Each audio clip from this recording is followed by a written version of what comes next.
And welcome to the short tutorial. In this video I will show you how to make a link tree on the Instagram. So if you want to make a link tree on the Instagram, and right now it's very trending, you can create a link of your social accounts. How you can do it, watch this video till the end, and you have to follow the same procedure. And if this video really helps you, do subscribe to my channel.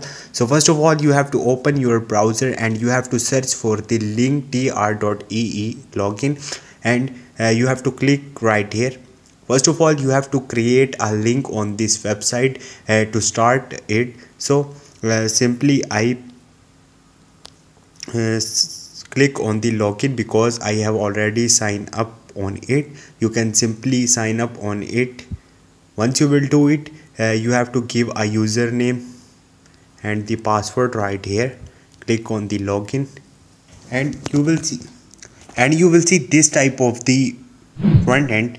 Right here you can simply click add new link, and you can add a title and the URL of your social link. Once you will do it, on the top you will see share link. Simply click on the share and you can simply post it on your Instagram bio.